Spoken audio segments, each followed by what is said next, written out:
Mhm. Mm. Mm. Mhm. Mhm. Mhm. Alléluia. Gloire à Jésus. Bien aimé, la Bible dit, le jeune Samuel était au service de l'Éternel devant Élie. Mais est-ce que l'Éternel avait appelé en ce temps-là? Il n'avait pas encore entendu la voix de Dieu pour pouvoir même discerner. Samuel n'avait pas encore entendu. Mais il était où? Il était au service de l'Éternel devant son mentor, devant Élie. Samuel était à son poste. Il était là où il devait être. Et c'est là que Dieu l'a appelé. Et la Bible continue pour dire, la parole de l'Éternel était rare en ce temps-là. Les visions n'étaient pas fréquentes. Bien aimé, même si tu es dans une situation où on entend rarement la voix de Dieu, tu es dans un environnement où on n'entend même pas la voix de Dieu, si tu as ton poste, pour toi, Dieu va parler. Est-ce que tu m'as entendu? J'ai dit, même si l'environnement où tu te trouves, on entend rarement la parole de Dieu, la voix de Dieu, les gens ne savent même pas à quoi ils sont appelés. Si tu es à ton poste, tu vas entendre la voix de Dieu. Samuel était dans un environnement miné. Silo, la Bible dit que la présence de Dieu avait fui Silo. Dieu n'était plus à Silo. Élie était là, mais dans la distraction avec ses fils. Ses fils passaient tout le temps à chercher les femmes dans le temple. La Bible dit qu'il couchait avec les femmes dans le temple même. Ils étaient dans une grosse distraction. La présence de Dieu était partie depuis longtemps. Parce que Dieu n'est pas là où il y a le péché. Ésaïe 59, 1 à 2, la Bible dit, ce n'est pas parce que la main de Dieu est trop courte pour nous sauver, ni ses oreilles trop dures pour nous entendre. Mais ce sont nos péchés qui mettent une séparation entre Dieu et nous. Ce sont nos crimes qui nous cachent la face de l'Éternel. Donc ils étaient dans la distraction, Élie et ses fils. Mais dans cette atmosphère-là, Dieu est venu pour une personne qui était à son poste. Et c'était qui? Samuel. Samuel était au service de Dieu dans le temple. Et Dieu l'a appelé. Alléluia. Gloire à Jésus. Et la Bible dit, en ce temps, Élie, qui commençait à avoir les yeux troubles et ne pouvait plus voir, était couché à sa place. Élie était dans le décor. Verset 3. La lampe de Dieu n'était pas encore éteinte. Et Samuel était couché dans le temple de Dieu, de l'Éternel, où était l'arche de Dieu. Alléluia. Gloire à Jésus. La lampe n'était pas encore éteinte. Bien aimé, on dit, la lampe représente la présence du Saint-Esprit. Gloire à Jésus. La lampe n'était pas encore éteinte. On dit, le buisson qui était en train d'être consumé dans Exode chapitre 3, le buisson qui était en feu ne se consumait pas. Le feu de Dieu, c'est-à-dire la présence du Saint-Esprit, doit toujours être permanente, permanente, permanente, permanente dans ton cœur, dans ta vie, pour que tu saisisses, pour que tu entendes. Si la présence du Saint-Esprit n'est pas permanente, si elle n'est pas là dans ta vie, bien aimé, tu ne pourras pas entendre. La lampe était encore allumée. Et c'est en ce moment-là que l'Éternel appela Samuel. Et Samuel répondit, me voici. Bien-aimé, sois à ton poste. Prenons nos Bibles, Exode 3, on va lire le verset 1. Le seul verset qui va nous intéresser dans ce passage-là, c'est le verset 1. Exode chapitre 3, verset 1.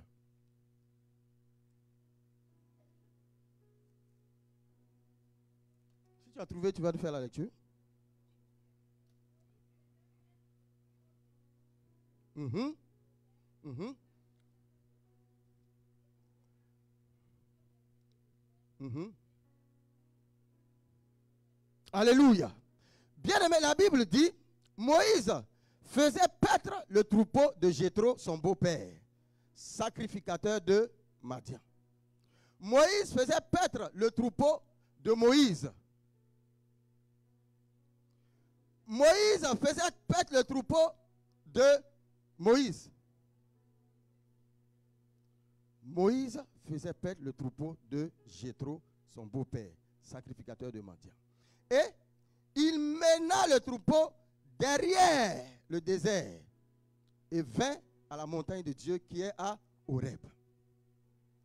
Bien-aimés, voilà ce qui va nous intéresser aujourd'hui. Avant l'appel.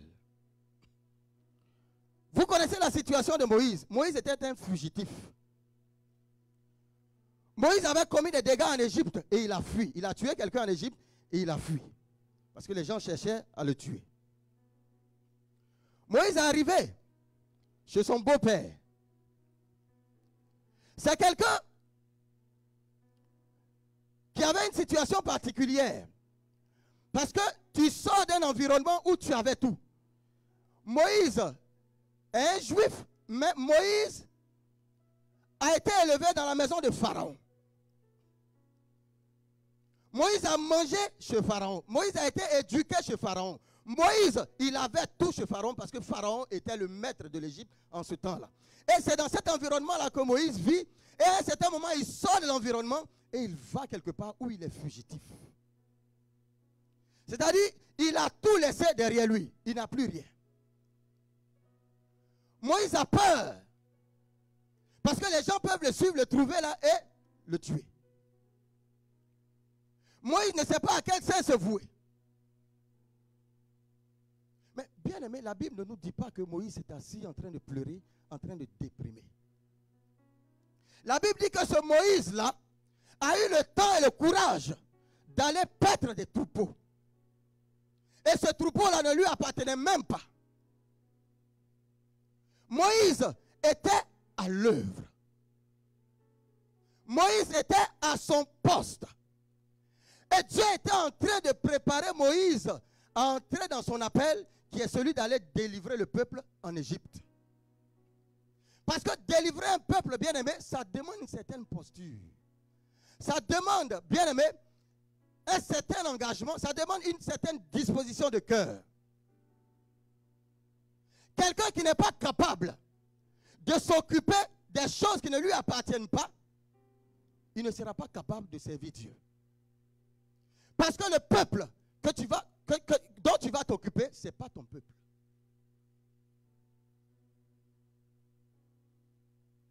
Le peuple dont tu vas t'occuper, bien-aimé, il ne s'agit pas de ton peuple, il s'agit du peuple de l'Éternel. Il y a des gens, quand ils sont dans leur maison même, quand ils ont leurs enfants et les enfants des autres, tu vas voir la manière dont ils vont s'occuper de leurs enfants et puis délaisser les enfants des autres. C'est-à-dire, dans ta propre maison, tu n'es même pas capable de prendre soin de tous les enfants qui sont là, les mettre au même pied d'égalité, t'occuper d'eux comme il faut. Et puis tu dis que tu attends d'entrer dans ton appel. Dans quel appel tu vas entrer? L'appel dans lequel tu vas entrer, il s'agit de l'appel où tu vas t'occuper d'autres personnes, pas de toi. Tous les appels qu'on a, bien aimés, ce n'est pas pour nous. Parce que nous, ayant l'Esprit de Dieu en nous, l'Esprit de Dieu consume notre chair, l'Esprit de Dieu détruit notre chair. Donc on travaille sur nos caractères. On travaille sur nos caractères. On est de nouvelles personnes, de nouvelles créations. Maintenant, l'appel, c'est pour que tu ailles partager avec d'autres personnes, aller aider ceux qui sont dans le besoin. Le don de miséricorde, c'est tu n'es pas miséricordieux envers toi-même. Tu es miséricordieux envers les autres. Si Dieu t'appelle à la libéralité, c'est pour les autres, ce n'est pas pour toi. Si Dieu t'appelle à l'exhortation, tu ne vas pas t'exhorter toi-même. C'est les autres que tu vas exhorter. Peu importe ce à quoi l'Éternel t'appelle, ce n'est pas pour toi, c'est pour les autres. Mais si tu n'es pas capable d'être loyal envers quelqu'un d'autre, comment est-ce que tu peux prétendre entrer dans ton appel? Bien-aimé, je ne sais pas si tu m'écoutes. Ces paroles que tu es en train d'entendre, c'est des paroles qui sont esprit et vie. C'est-à-dire, c'est les paroles qui vont provoquer la vie en toi. C'est des paroles qui vont te configurer pour que ta vie change. Si tu n'as pas encore entendu ton appel, ces paroles-là, tu vas les entendre et c'est ces paroles-là qui vont te faire entrer dans ton appel. Positionne-toi. Alléluia. Moïse, bien-aimé, il paissait le troupeau de quelqu'un d'autre, son beau-père. Et regardez comment est-ce que Moïse s'occupait du troupeau. La Bible dit, Moïse mena le troupeau derrière le désert. Et il vint à la montagne de Dieu qu'on appelle Horeb, à la montagne de Dieu à Horeb. Vous savez, quand vous prenez Nombres chapitre 17, c'est à Horeb que l'Éternel a dit à Moïse, il dit, regarde, je vais me tenir sur le rocher. Tu viens, tu frappes le rocher et il y a de l'eau qui va jaillir et le peuple va boire. Horeb, c'est le lieu où l'Éternel envoie sa provision. Le peuple avait soif. Il n'y avait pas d'eau dans le désert. Quand on parle de désert, bien aimé, c'est le manque. Quand on parle dans le désert, il n'y a pas d'eau. Dans le désert, il y a peut-être des oasis, mais isolés quelque part, qu'on ne trouve pas facilement. Dans le désert, tu ne trouves pas la nourriture comme ça facilement. Donc le désert, c'est le lieu aride. Moïse prend le troupeau et s'en va derrière le désert. Mais tu sais combien de distance, quelle distance Moïse a parcouru pour arriver derrière le désert? Est-ce que tu sais la distance que Moïse a parcouru là où il était, de là où il était jusque derrière le désert? Moïse a consenti, bien aimé, des sacrifices. Pourquoi? Pour s'occuper du troupeau de son beau-père.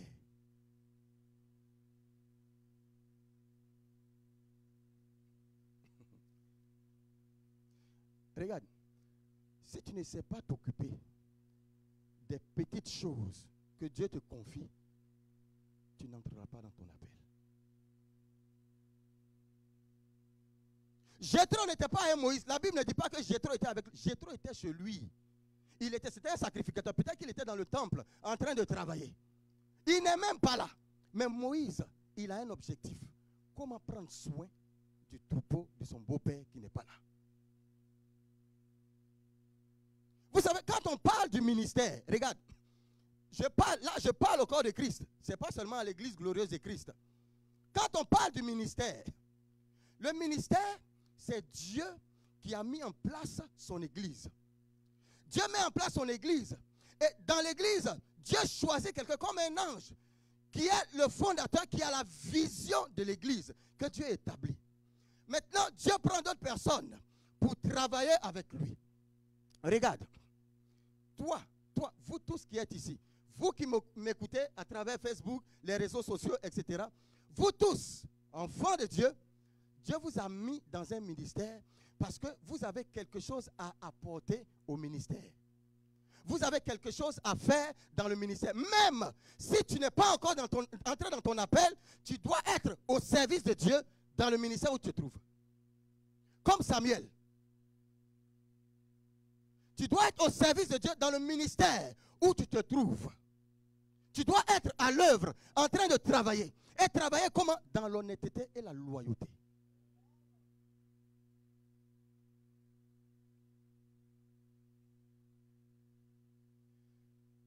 L'œuvre de Dieu n'est pas l'œuvre d'un homme. Si tu n'es pas capable de prendre l'œuvre de Dieu comme ta chose personnelle, tu ne pourras pas entrer dans ton appel. Je te dis la vérité. Si tu n'es pas capable de prendre l'œuvre de Dieu comme ta chose personnelle et t'engager là-dedans, tu ne pourras jamais entrer dans ton appel. Mais tu vas entrer dans ton appel pour faire quoi? Si les petites choses, tu n'es même pas capable de t'en occuper comme il faut.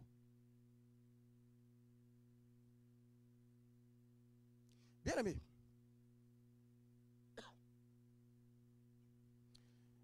je me rappelle, ça c'est mon cas personnel. Quand les gens sont arrivés chez moi, ils m'ont annoncé l'évangile. Quand je suis entré dans l'église, je ne suis pas entré dans l'église comme pasteur. Je suis entré dans l'église. Comme mon cœur avait été vivement touché, dès que je suis entré, chaque fois que les gens même disaient, les gens prêchaient, ça me touchait, et puis ils disaient, qui veut donner sa vie à Jésus? J'étais devant, alors que j'avais fait ça depuis je ne sais pas combien de temps. Chaque fois qu'ils disaient, qui veut donner sa vie à Jésus? J'étais devant. À telle enseigne que chaque jour, je donnais ma vie à Jésus. Chaque dimanche. Pourquoi? Parce que mon cœur avait été vivement touché. Et je cherchais Dieu. Et quand je suis sorti de là, bien aimé, j'étais aux aguets. J'ai checké dans l'église. On m'a dit, ah, est-ce que tu peux pas rentrer à l'accueil? Je suis entré à l'accueil. C'est à l'accueil justement que j'ai rencontré ma femme. Alléluia, acclame le Seigneur. Le chemin de ta destinée. Je suis entré à l'accueil. On a travaillé à l'accueil pendant un bon moment. Et j'étais à l'accueil quand le Seigneur nous a mis à cœur de mettre en place la troupe théâtrale La Lanterne dont j'étais le responsable. Et c'est une troupe qui édifiait l'église. Vous savez, la dernière fois, j'étais allé au Bénin. Et l'église où j'ai accepté le Seigneur, où j'ai été converti, le père de l'église, il est aujourd'hui au Bénin. Et quand il m'a vu, il m'a dit quelque chose qui m'a touché. Ça m'a vraiment touché, venant d'un père. Il dit, tu sais Vincent, quand on te voyait à l'église, on sentait une flamme en toi. Il dit, on sentait qu'il y avait un dépôt en toi. Et on sentait que tu étais quelqu'un de sérieux, qui savait ce qu'il voulait. Ah, quand il m'a dit ça, mon cœur était heureux. J'ai dit, ah, j'étais heureux. Il dit, on sentait que tu savais ce que tu cherchais. Et donc, je ne suis pas étonné aujourd'hui que tu sois pasteur. Donc, j'étais à l'accueil et en même temps responsable de cette troupe-là. Et on faisait du bien à l'église. On faisait du bien à l'église. Et en même temps, j'étais dans le comité, le bureau de la jeunesse de l'église. J'étais à l'université, je n'étais pas un vagabond. Pour ne pas qu'on dise, ah, c'est pas, il n'avait rien à faire, qu'il était comme ça. J'étais à l'université. J'étais dans le bureau de la jeunesse. On a tellement bossé au niveau du bureau de la jeunesse qu'on m'a nommé président des jeunes. Bien aimé, je ne savais pas que j'étais appelé à être pasteur. Je ne savais pas. Mais j'étais là. Je travaillais, j'étais à mon poste. Je cherchais Dieu. Et je travaillais comme il faut. Quand on me donne une responsabilité, je l'accomplis comme il faut. J'étais loyal. À un certain moment, j'étais vice-président de la jeunesse. J'étais loyal au président de la jeunesse.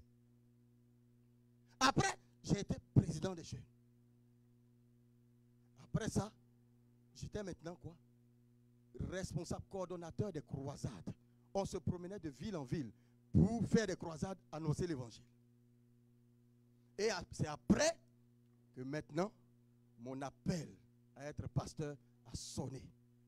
Et le Père m'a imposé les mains et j'ai été ordonné pasteur. Bien aimé, quand tu viens, ne dis pas, ah, moi je ne connais pas mon appel, je ne sais pas où le Seigneur m'a appelé, donc je m'assois jusqu'à ce qu'il me dise où il m'a appelé. Mais tu es dans le décor, tu vas rester là, tu vas pousser des racines. Tu vas pousser des racines. Mets-toi à l'œuvre, travaille. Travaille. C'est dans le travail que le Seigneur va dire à un certain moment. Acte chapitre 13, la Bible dit, Paul, Saul, il s'appelle Saul, Saul, Barnabas et les autres, ils étaient en train de jeûner et prier. Ils servaient Dieu. Quand le Saint-Esprit a dit, mettez-moi à part Saul et Barnabas pour l'œuvre à laquelle je les ai appelés. Ils n'étaient pas assis en train de dormir pour dire, ah, moi j'attends qu'on m'appelle. Ils étaient en train de jeûner, prier, en train de travailler, en train de chercher Dieu. Et c'est à ce moment que la voix du Saint-Esprit a tonné pour dire, mettez-les à part pour l'œuvre à laquelle je les ai appelés. Voici d'où est parti l'appel de Paul, de Barnabas. Jésus, le Seigneur Jésus lui avait déjà dit ce à quoi il a appelé. Mais voilà où ça a été déclenché et puis Paul est parti. Il a commencé. Alléluia. Gloire à Jésus. Sois à ton poste. Tu sais, un ministère ne peut pas avancer s'il n'y a pas de fidèles. Imaginez-vous, on vient à l'église, on monte à la chaire, et puis on regarde dans la salle, il y a peut-être nos enfants qui sont assis avec nos épouses. Et puis on commence à louer le Seigneur. Pendant 1 an, 2 ans, 3 ans, à un certain moment, on dit, bon Seigneur, c'est bon. Le Seigneur appelle les âmes. La Bible dit que nul ne vient à Christ sans que le Père l'ait attiré. Le Seigneur appelle les âmes. Les gens viennent. Quand vous venez, vous êtes en train de participer à l'avancement de l'œuvre. Maintenant, quand vous venez et que le Seigneur vous envoie dans une vision, et la vision dit, il y a programme, tel jour, il faut que vous soyez là. Et puis, si tu ne viens pas, tu es en train de faire quoi? Tu es en train de ne pas faire l'œuvre. Parce que quand on vient comme ça, quand on ne vous voit pas, imaginez-vous, qui est heureux? Quel homme de Dieu est à la chair? Il voit 2 personnes dans la salle et puis il est heureux. Qui? C'est vrai, souvent on dit, même s'il y a 2 ou 3, le Seigneur va agir. Mais bien aimé, on veut qu'il y ait des gens. C'est pour ça que le Seigneur nous a appelés. Donc on ne va pas s'asseoir pour dire non, même s'il y a 2 ou 3 et puis on est heureux. Non, ça ne marche pas comme ça. Donc quand tu es dans l'église, tu dois être à ton poste. Tu dois être engagé. Tous les programmes, bien aimés, tu dois être là.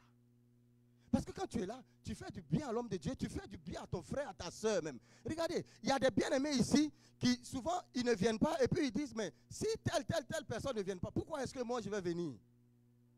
Vous vous imaginez?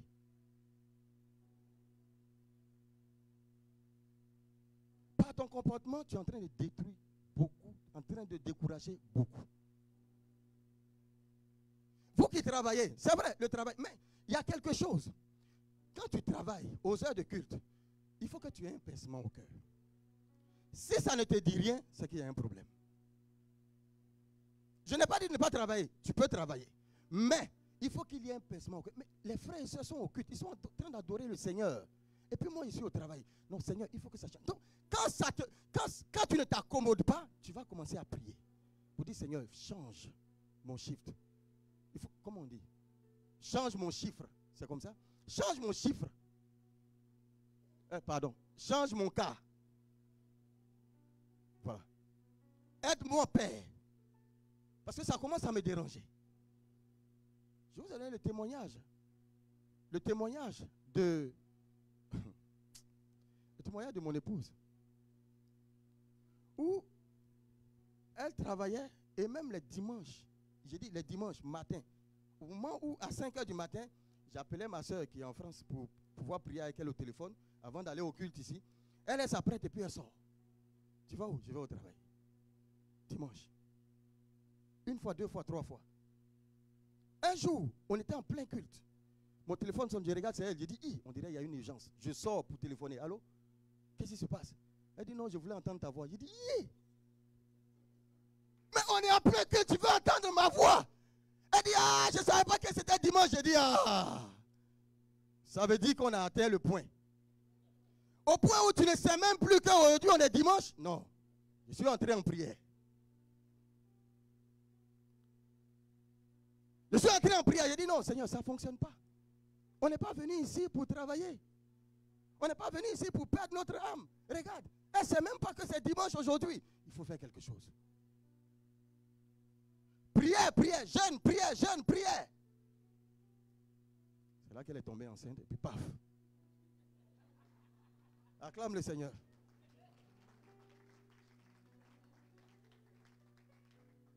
Alléluia. Gloire à Jésus. Il y a des gens qui pensent qu'on avait planifié. Non, je vous assure, devant le Seigneur. Ça veut dire que c'est le Seigneur qui répondait à la prière. Parce que quand elle est tombée enceinte, ils l'ont mise au repos pendant 1 an.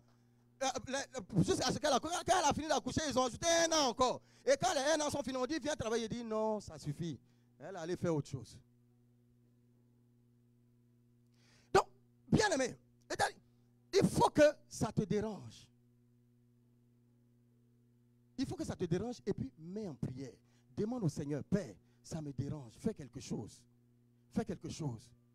Parce que si tu n'es pas à ton poste, bien aimé, si tu n'es pas en train de vrai comme il faut, l'appel, ça va être difficile d'entendre. Ça va être vraiment très compliqué d'entendre l'appel. Alléluia. Gloire à Jésus. Gloire à Jésus.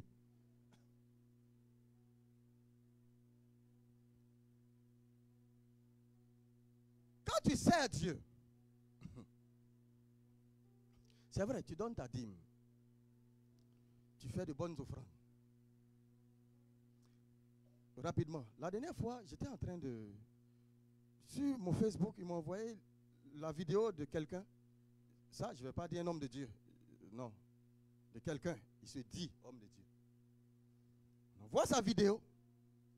Et voilà l'argument qu'il donne. Il y a quelqu'un qui lui a posé la question pour dire, est-ce que la dîme est biblique? Et puis voilà l'argument qu'il donne. Il dit, bon, je vais vous dire quelque chose. La dîme, c'est dans l'Ancien Testament. La loi. Quoique la dîme même existait même avant la loi. Il dit, c'est dans la loi. Et en plus de ça, vous êtes combien ici? Peut-être 200, voilà, ou bien 300. Si chacun donne sa dîme, vous allez réunir un certain montant qui va entrer dans la poche de qui? De l'homme de Dieu. Et il va avoir tellement d'argent que vous allez voir qu'il va aller prendre une autre femme. Vous voyez un peu les arguments qu'il donnait. Il va aller prendre une autre femme. Donc, il était en train de justifier le fait qu'on ne doit plus donner la dîme. Pas ces âneries qu'il était en train de dire. Et tu vois les gens acclamer. Wow. Qui acclame? C'est des gens, c'est-à-dire au-delà même de la dîme, des gens qui sont très avares, qui n'aiment pas faire sortir même un bikini de leur poche pour donner à quelqu'un. Même pas à Dieu, je ne parle même pas de Dieu, pour donner à quelqu'un. Et ils étaient heureux. Et ils étaient convaincus. Cet homme-là, il a écrit quelque chose qu'il a appelé la Bible. Il y a certains fidèles ici qui étaient dans son église. Je suis allé chez une, j'ai vu cette Bible-là. Quand j'ai ouvert la page, la première page, le premier verset, il y avait déjà une erreur. J'ai dit à la sœur, regarde ici. Elle dit, ah, mais j'ai dit, regardez. J'ai dit, j'ai pris, je suis allé jeter. Toi, tu es qui? La Bible a été écrite. Toi, tu viens sortir un livre que tu appelles la Bible parce que tu dis que ce n'est pas complet. Ah! Tu sais comment les gens ont prié, jeûné pour faire sortir le canon? Il y a des livres qui sont utilisés par d'autres personnes qui ne sont pas dans le canon, mais c'est des livres apocryphes, c'est n'importe quoi. C'est pour ça que ça ne se trouve pas dans le canon. Les hommes de Dieu ont prié, ils ont jeûné, ils ont cherché la face de Dieu. Le Saint-Esprit leur a dit, et puis avec des démonstrations à l'appui, voici la parole de Dieu. Ils ont mis en place, et la Bible est sortie. Toi, tu viens aujourd'hui, tu es qui? Pour écrire des conneries et dire que la Bible n'est pas complète, voilà ce que j'ajoute. Bien aimé. Ayons de la connaissance. Ayons de la connaissance, je vous assure. Sinon, on va se faire tromper par ce genre de personnes. Et donc, tu viens, tu donnes ta dîme, normalement. Parce que la dîme est biblique. La dîme est biblique. La dernière fois, j'ai écouté une émission. Je ne vais pas faire la publicité, mais c'est une chaîne que vous connaissez tous ici. Mais ils ont tellement bien développé. Ils disent, mais écoutez, la dîme est une très bonne idée que le Seigneur a donnée. Parce que les églises ont besoin de fonctionner. S'il n'y a pas de dîme, l'église fonctionne comment? Ce lieu-là, tu payes comment? Et puis c'est biblique parce que c'est Abraham même qui a été le premier à payer. Avant, quand Abraham était là, si la loi était là, la loi n'était même pas là. Et puis même si la loi était là, le Seigneur Jésus dit, il n'est pas venu pour abolir la loi, il est venu pour l'accomplir. C'est-à-dire, ce n'est même plus une question de dîme, c'est une question de ton tout maintenant que tu donnes. C'est pour ça qu'il y en a qui vont au-delà les 10%, mais il y en a même qui payent 90%, eux ils prennent les 10%, ils donnent 90% au Seigneur, et le Seigneur les bénit. Toi, tu veux être béni, et puis tu es pingre sur le peu que tu as. Comment tu veux que le Seigneur multiplie? Il faut une semence pour que le Seigneur multiplie. Donc, quand tu viens à l'église, tu donnes ta dîme, tu fais tes offrandes, tout est bien. Mais bien aimé, ce n'est pas tout. Ce n'est pas tout. Romains 12, verset 1. Paul dit, je vous exhorte donc, frères, à offrir vos corps comme un sacrifice de bonne odeur. Un sacrifice de bonne, saint et agréable à Dieu. Et il dit, ce qui sera de votre part un culte raisonnable. C'est-à-dire, va au-delà. Sois à ton poste. Si tu veux entrer dans ton appel, sois à ton poste. Livre-toi, corps, âme et esprit. Sois là, bien-aimé, au service de l'Éternel. Ne garde rien pour toi. Il faut être... Quand on parle d'un sacrifice, un sacrifice se trouve sur l'autel. Le sacrifice est toujours consumé sur l'autel. Le sacrifice, quand on dit sacrifice vivant, ça veut dire que tu es vivant, mais tu es un sacrifice. Tu n'existes plus. Tu es sur l'autel, tu es en train d'être consumé. Tu appartiens maintenant à Dieu. Tu peux pas dire que tu appartiens à Dieu et puis tu as ton programme à part. Dieu a son programme à part. Samuel était à son poste, bien-aimé, quand le Seigneur l'a appelé. Samuel était au service de Dieu. Il n'avait pas encore été appelé, mais il était au service de Dieu. Et c'est en ce moment que Dieu l'a appelé. Avant ton appel, avant d'entendre la voix de Dieu, pour que tu entres dans ton appel, sois au service du Seigneur. Livre-toi, bien-aimé, corps, âme et esprit. Que ton tout appartienne au Seigneur. Laisse-le diriger ta vie, je vous assure. Bien-aimé, il n'y a rien de tel que de laisser le Seigneur conduire sa vie. Il n'y a rien de tel. Nous sommes des ignorants, on ne sait même pas ce qui va se passer après. Et puis tu veux contrôler ta vie. Pourquoi? Laisse le Seigneur conduire. Et c'est là que tu vas entrer dans ton appel.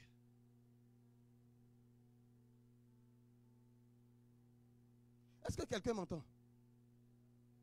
Quelqu'un me suit? Alléluia. Bien-aimés, travaillons pour le Seigneur. Pour entrer dans notre appel. On va finir dans 5 minutes. Travaillons pour le Seigneur. Pour entrer dans notre appel. Travaillons pour le Seigneur. Et soyons patients. Vous savez, il y a un passage dans la Bible qui m'a marqué quelque part. La Bible dit que Jacob arrive chez son beau-père aussi. La même histoire de beau-père comme Moïse. Jacob arrive chez son beau-père. Et il regarde les filles. Ses cousines qui sont là. Son beau-père, c'était aussi son oncle. Il regarde les filles qui sont là. Il y a Léa, il y a Rachel. Et puis il regarde, il dit c'est Rachel, il veut. Rachel n'était pas l'aînée, c'est Léa qui était l'aînée. Il dit c'est Rachel, il veut. En temps là-bas, on ne mariait pas la jeune, la plus jeune avant l'aînée. Donc, son beau-père l'a blagué. Il lui a dit, bon, si tu veux Rachel, tu vas travailler 7 années. Tu vas t'occuper de mon troupeau. Jacob dit, il n'y a aucun problème. Jacob travaille pendant 7 ans. 7 ans, je n'ai pas dit 7 jours. 7 ans, bien compté. La souffrance qu'il y a dedans. Et il s'occupe bien du troupeau, de sorte que le troupeau même se multiplie. Il a pris soin de ce qui n'est pas à lui. Après les 7 années, son beau-père le trompe. Il envoie Léa à la place de Rachel.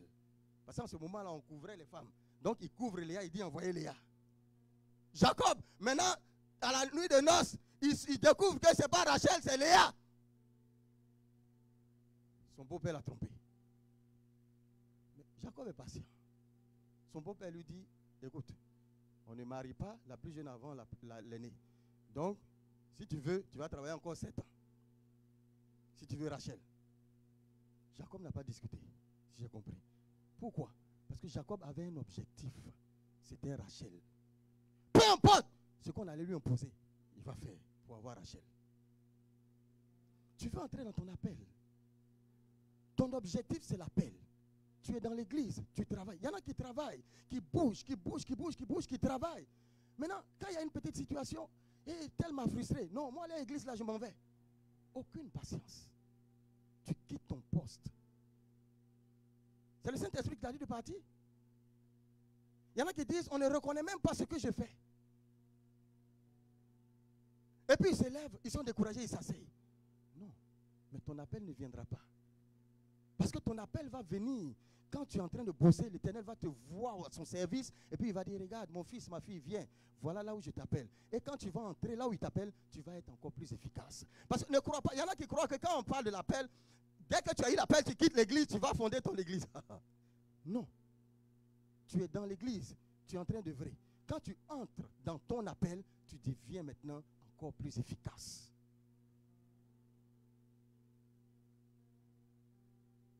Donc, soyons patients. Tu es là, tu travailles. Même s'il y a des difficultés, tu as des frictions avec ton frère, ta soeur, bien aimé, fléchis les genoux, avance à genoux, prie le Seigneur, et puis continue, ne te laisse pas distraire. Jacob a été patient. Et après les 7 années, il a eu Rachel. Soyons patients. L'œuvre de Dieu est parsemée d'embûches, c'est clair. Il va y avoir des frictions, des difficultés, des mépris par-ci, par-là.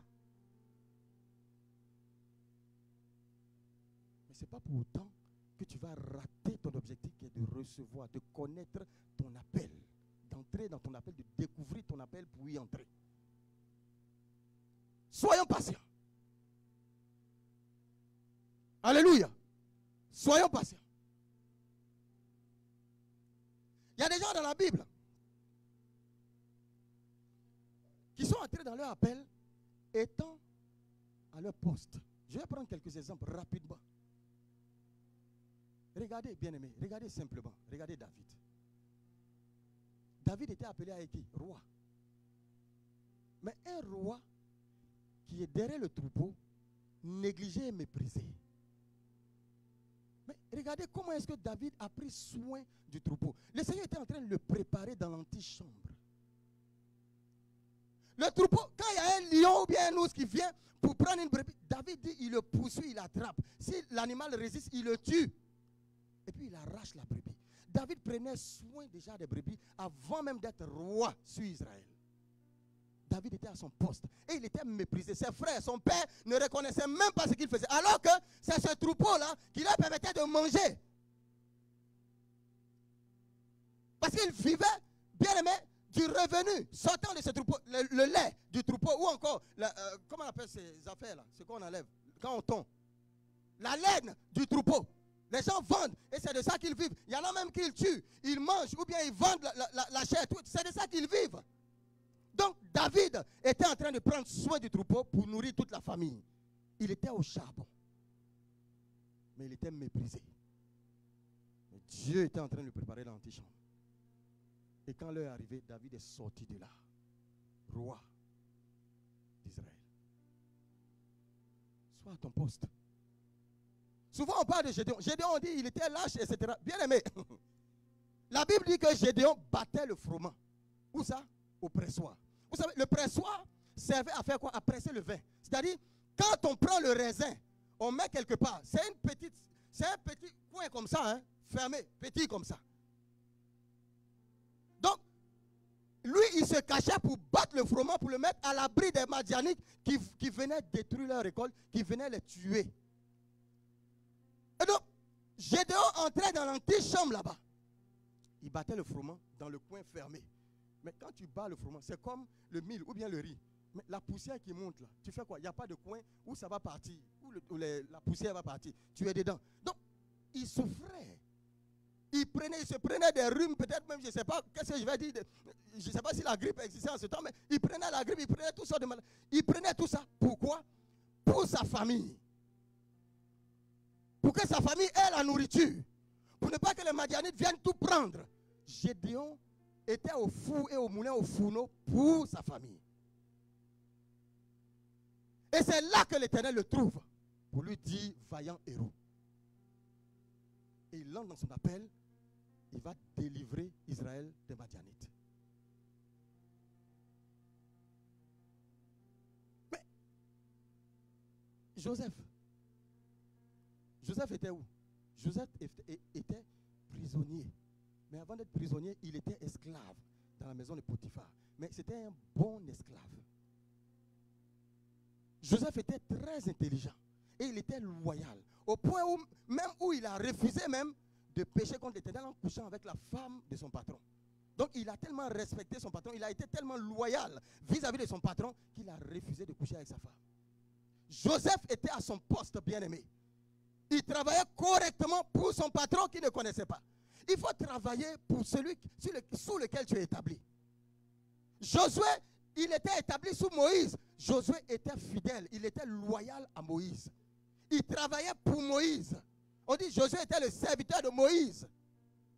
Il était à son poste. Quand le temps est arrivé, Dieu l'a appelé pour conduire le peuple. Joseph était à son poste. Quand le temps est arrivé, Dieu l'a appelé pour être le gouverneur de toute l'Égypte.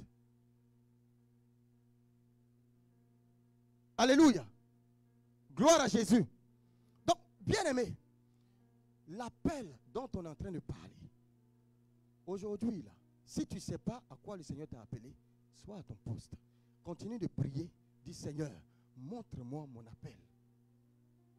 Montre-moi mon appel. Où est-ce que tu m'as appelé? Qu'est-ce que je dois faire? Montre-moi mon appel. Mais Tu ne le dis pas en étant assis. Sois en train de travailler dans la maison de ton Père. Sois à l'œuvre. Et c'est là que le Seigneur va te trouver pour te faire entrer dans ton appel. Alléluia. Gloire à Jésus. Gloire à Jésus. Tu vas te lever, on va prier le Seigneur.